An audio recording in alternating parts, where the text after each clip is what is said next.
Whether it was July 1999 on the good old N64, the Wii release in 2007, or Wii U in 2016, Pokémon Snap has developed a caring and content-hungry fanbase. And I began my Pokémon Snap journey with this relic, Lost to Time. Honestly, what the hell is more 90s than literally what you're looking at right now? Don't copy that floppy, so let me break this down for you. One thing I could be sure of is if you were born in the late 80s, early 90s, you were probably a dumb kid just like me. And being a dumb kid, we didn't really have that much access to internet as we do now. Information was pretty limited. And one day, back in 99, strolling around a Blockbuster, I just barely glanced at the title Pokemon on the cover. I ignored all other context in the title. Pokémon Snap, a game about taking photos of Pokemon. Honestly, I thought it was gonna be something just as awesome as Pokemon Stadium, but being a kid, I was a little disappointed that Pokemon weren't ripping each other limb from limb in Polygon of Hell. But it's already been rented. I was stuck with it over the weekend. I might as well give it a shot. Camera joke. Funny. Okay, let's keep rolling. Please shut up. And after that fateful weekend, I can say as a kid, I did not have as much fun as I would have hoped. Because I was f***ing stupid. We start our journey out in the name creation portion. If you want it to be accurate to who you're representing in the game, you would write Todd Snap, the main character we're controlling in our adventures. But after I expressed what I thought of myself as a kid, I settled with a more robust name, Simp.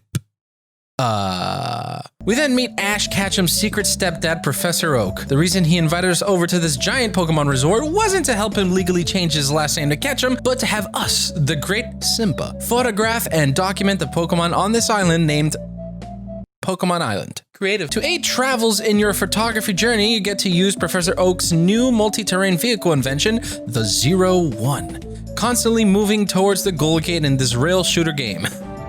No, not like that. Or that, but more like this.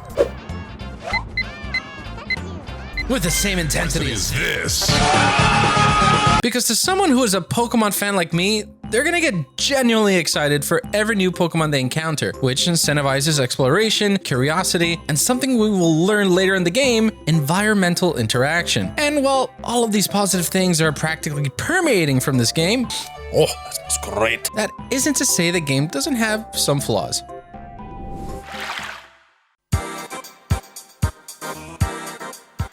Starting off, I was immediately reminded this game had inverted controls. Up is down is up, treating the cameraman like a fighter pilot. Honestly, it just took some getting used to. For some reason, a lot of games back in the day loved having inverted controls. Looking past that, at this point I was full on nerding out. So many funny scenes, quirks, and iterations were playing out in front of me, and this is just the first level. In the distance, I got so excited when I got to see a hidden Lapras. A sleeping Snorlax? This Meowth coming out of the bushes, chasing some Pidgey. This game makes Pokemon feel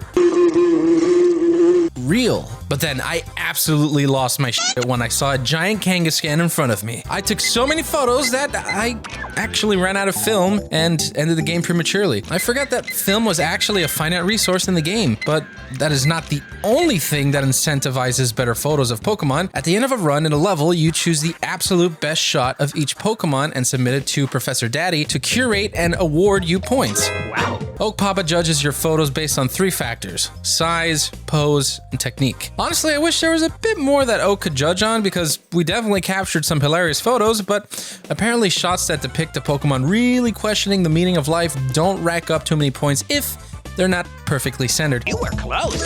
And that's really it when it comes to points. Always try to get the biggest shot possible, get them in the center, and while they're doing something like attacking or playing out some sort of unique animation. It was enjoyable, sure, but I feel like there was some zest missing, you know, like a friend bringing maracas, but no sombrero. It just doesn't feel right. You're a fraud! Moving on to the mechanics Pokemon Snap has to offer, I gotta say this is the part that makes me hate my kid self for being so stupid. As you progress throughout the levels, you unlock different items and interact with the environment. I didn't fully utilize this feature and ended up not progressing further in the game because of it. This literally opens up a whole new Pandora's box of replayability. Now, when you unlock the apple in the second level of the game, after a bit of experimentation, you realize, I have to go back to the first level, secrets are afoot. Now I can get this to Kangaskhan to finally look at me to take this goddamn picture from the front. Oh my god, it's magnificent. It was honestly a feeling of discovery I have not experienced in a game in a long time. Throw it at a Pikachu, watch him eat it. Knock out a Meowth, and my favorite, commit murder. The environmental interaction doesn't end there. You have a total of 4 items to unlock in the game, each one with their own respective purpose. What the hell is this ball thing being rolled around by Eevee? Gassed a little Eevee. Holy crap.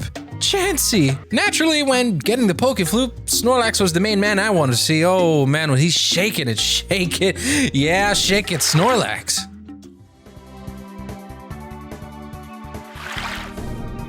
Towards the end, you unlock the Dash engine, allowing you to go almost twice as fast through every level. This is introduced at a perfect part of the game. Getting closer to the end is going to require a lot of points. And at this time, all the points of interest you want to visit would be pretty daunting if you had to sit there at normal speed at your 14th beach run because you can't just get a good angle of that Scyther. But to unlock the final secret level of the game, you have to take pictures of signs. And by signs, I mean objects or landscapes that look like Pokemon. You may have noticed them while progressing through the game. Some are subtle, while some are not. Collect photos of all 8, and you unlock Rainbow Cloud. While up here, everything sort of reminded me of Rainbow Road from Mario Kart 64, and suddenly, Mew appears. The ultimate photo is yours for the taking. Break its barrier to take its photo, and that's it. You beat the game. Well, the first part. After you snap a picture of Mew and you load back into the game, Professor Oak will inform you of a challenge score. Essentially, now you play every single level again in an attempt to beat a high score. It's not that difficult, and you actually get another cool cutscene in the end using all of your photos. Neat. Replaying this game after so many years, I can definitely say that this game was actually more fun as an adult than a child. You experience a real Pokemon world in their natural habitat, interacting with you and the environment around them. No longer confined between the space of battles and capture, but really sit back and experience their world in a dynamic way. And being much older, I did not expect to have the level of excitement I had while discovering new Pokemon, animations, and secrets. Replayability is the cornerstone of this game. Since unlocking new items happens over time, it reignites the player's curiosity in levels they may have already played before, even if the controls were a little archaic. I think that was just a product of the time. My only true gripe at the game is honestly just wanting more of it. Even just extending the track and world within each level by 1 minute. It would have added at least a couple more hours of playtime, instead of only the 3.5 it took me to complete it. And finally, after all these years, we're gonna get a new Pokémon Snap. It only took about 20, but it's proof really that this game is worthy of a follow-up, and I know just how to snap myself in time until then. Oh wow, look at all those technique points.